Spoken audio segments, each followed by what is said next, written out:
Thì sự là cứ nhưng mà chúng mình liền anh cứ nhưng một person pi project bao nhiêu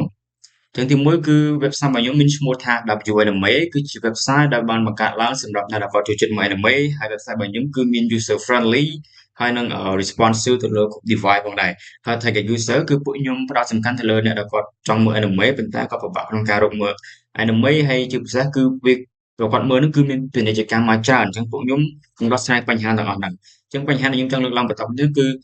ការ manage ទៅលើការមើលដូចជា advert list ប្រកបប្របាក់នឹងការមើលអាហ្នឹងមួយទៀតគឺគាត់ពិបាក search នឹងការរក anime អញ្ចឹងនៅក្នុង website របស់ខ្ញុំគឺមានដំណោះស្រាយទាំងអស់ក្នុងហ្នឹងអញ្ចឹងយើងនឹងទៅកាន់ demo ទាំងអស់គ្នាដើម្បីកុំឲ្យខាត់ពេលយូរនេះគឺជា website របស់ខ្ញុំនៅលើ desktop screen ដែលយើងចូលមកដំបូងគឺនៅលើ home page ហើយ website ខ្ញុំគឺទីមួយគឺមានបែបហ្នឹងខាងលើ header ហើយយើងមាន slide យើងរាប់3 second វានឹង slide auto ហើយយើងអាច control វាទៅមុខទៅក្រោយបានដែរអូខេយើងមកក្រោយមកមុខអីចឹងទៅ yeah ហើយនៅនឹងហើយនៅលើហ្នឹងគឺយើងមាន detail page និង voice now អញ្ចឹងយើងចង់ដឹង detail អីយើងអាចចុច detail នឹងបានអញ្ចឹងពេលចុច detail ទៅយើងនឹងមានឃើញថាវាចេញពី home page ទៅកាន់ detail page ហើយមាន title anime និងមាន detail តិចតួចទៅហ្នឹងមាន add to list ផងដែរហើយមានyeah detail អញ្ចឹងទៅហើយយើងអាច see more មកនៅ description ចង់និយាយអីគេខ្លះអូខេហើយ detail មួយគឺខុសគ្នាទាំងអស់គឺឥឡូវនេះមាន12 episode អីចឹងទៅពេលនេះមាន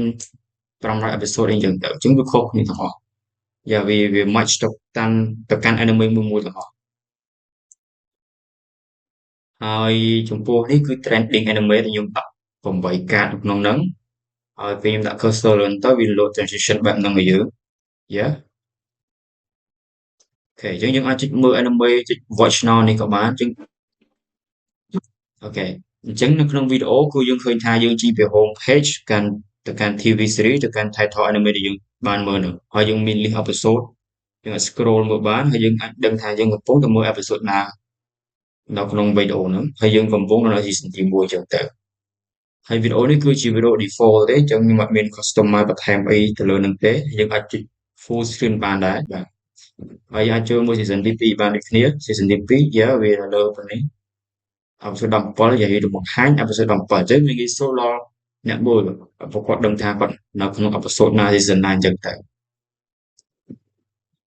ហើយយើងអាចចុច watch now នៅក្នុងនេះមើលក៏បានអាចចុចនៅក្នុងនេះមើលក៏បានដូចគ្នាហើយពាក់ព័ន្ធទៅនឹង movie យើងអាចយ៉ាគឺមានលក្ខណៈបែបហ្នឹងគឺខ្ញុំបាក់កាតផ្សេងៗមកអញ្ចឹងដូចគ្នាទេយើងអាចចុចមើលមកដូចគ្នាវីដេអូ TV គឺរបៀបចេះដូចគ្នាទេហើយ anime មួយគឺសិតតែខុសគ្នាទាំងអស់បាទហើយយើងអាច search មើលមកដូចគ្នាខ្ញុំចង់ search ថាយើងចង់ search One Piece ចុច enter ទៅញ៉ាំវានឹង load One Piece ឲ្យយើង search result One Piece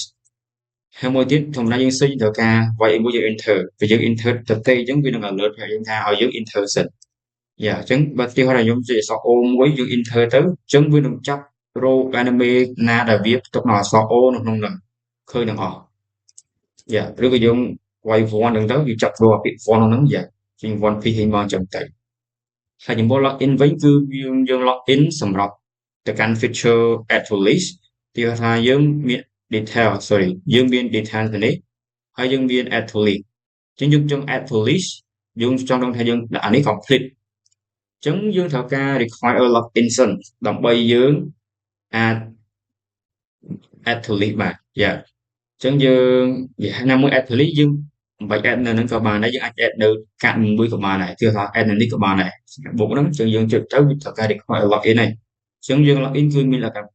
បែបនេះយើងទីមួយយើងមាន login បើយើងមាន account សិនយើង login យកទៅបើសិនជាអត់មាន account ទេយើងត្រូវការ sign up សិនយ៉ាឧទាហរណ៍ឥឡូវនេះគឺខ្ញុំអត់មាន account ទេខ្ញុំនឹងធ្វើការឧទាហរណ៍ login យកអញ្ចឹងវានឹងដាក់អត់អាច login បានទេអញ្ចឹងយើងត្រូវការ sign up យកទៅអូខេឥឡូវយើងដាក់ចេះយកបងទៅដាក់ password យ៉ា password ខ្ញុំបែបនេះហើយត្រូវការ confirm ជាខ្ញុំដាក់បែបនេះគឺខ្ញុំខ្វះសាជីមួយអញ្ចឹងដល់ពេលយើងខ្វះមួយទៅវានឹង alert ថា password អត់ match ទេអញ្ចឹងយើងត្រូវដាក់ឲ្យ match គ្នាតែវាចូលអូអញ្ចឹងវានឹងចូលទៅហើយពេលយើង register ហើយវាចូលទៅកាន់ use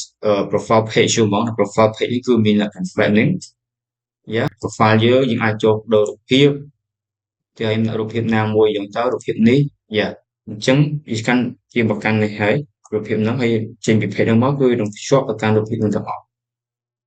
ហើយយើងក៏អាចដូរឈ្មោះដូចបានដែរនៅក្នុងហ្នឹងហើយនេះគឺ watch list យើង log in ហើយតែយើងអត់ទាន់ add អី to list ទេគឺយើងចូលមកគឺទេស្អាតអញ្ចឹងគឺមាន all មានអីចឹងទៅបើយើងចង់ add to list យើងទៅកាន់ browse TV ឬ movie ចឹងទៅកាន់ TV គេថាខ្ញុំចង់ add anime នេះចុចទៅយើងមាន complete ដាក់ complete មួយចឹងទៅវា alert ថា anime ហ្នឹង add to complete list អញ្ចឹងទៅជឿថា One Piece នេះខ្ញុំដាក់កំពុងតែ watching ចឹងថា One Piece add to watching list ឬក៏ slow leveling នេះខ្ញុំដាក់ plan to watch ចឹង slow leveling add to plan to watch list ចឹងខ្ញុំ add បាន3ហ្នឹងហើយចឹងយើងទៅមើលទាំងអស់គ្នាថាមានអីខ្លះក្នុងហ្នឹង watch list គឺ all នេះគឺមាន3ក្នុងហ្នឹងយើងដាក់ cursor ហ្នឹងវាមាន remove មានដាក់ starter ហើយយើងដឹងដែរថាវានៅ watch list មួយណានៅ watching ហើយ watch complete ចឹងទៅហើយយើងក៏អាច remove ចេញបានដែរថាខ្ញុំដាក់complete នេះខ្ញុំអាច remove ចេញបានជុំវាលក់មកហើយ remove is something like this ហើយខ្ញុំក៏មាន footer ដែលយើងមានលក្ខណៈបែបនេះមាន connect អីចឹងទៅហើយមាន about ដែលនិយាយពាក់ព័ន្ធទៅនឹង website របស់ខ្ញុំតិចតួចមាន term of use និយាយពាក់ព័ន្ធទៅនឹងការប្រើប្រាស់នៅ agreement មួយចំនួននិង contact ចឹង contact យើងនឹងមានរបៀបចេះយើងអាច contact តាមរយៈនេះបានយើងក៏អាច get attach ជាមួយនឹង Google Gmail បានដែរយើងអាចគេឲ្យខ្ញុំដាក់ចេះទៅខ្ញុំអូខេហើយខ្ញុំ find mistake ទៅខ្ញុំដាក់ hello ចឹងខ្ញុំនឹង submit ចូលទៅ submit ហើយយើងចូលមក Google របស់ខ្ញុំមកគឺយើងភ្ជាប់ទៅកាន់ Google របស់ខ្ញុំចឹងយើងនឹងជិតទៅឃើញទាំងអស់ tablet គឺវាមានលក្ខណៈបែបនេះគឺដូចតែគ្នាទេបាទគឺស្តៀងគ្នាទេប៉ុន្តែវា respond តាមដល់ចឹងទៅវីដេអូអីគឺវា respond ដូរវីដេអូនេះតួចឹងទៅវីដេអូគឺដាក់មកខាងក្រោមជាវិញចំពោះ tablet ហើយចំពោះ mobile វិញយើងអាចដូចគ្នាដែរ response ផ្សេងៗលក្ខណៈបែបនេះវីដេអូក៏ដូចគ្នាដែរយើងអាចចុចមើលទៅវីដេអូនៅខាងក្រោមនេះវិញopposite នៅខាងក្រោមនេះវិញយើងអាច slide មើលបានហើយយើងអាចចុច search បានធម្មតាហើយចំពោះនេះយើងអាចទៅកាន់ movie យើងអាចទៅកាន់ TV យើងអាចទៅកាន់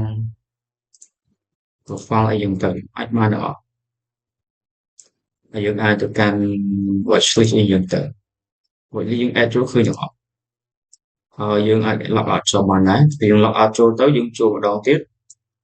យើងចេញលក្ខណៈបែបនេះឲ្យយើងអញ្ចឹង website ខ្ញុំគឺមានតែប៉ុណ្្នឹងទេ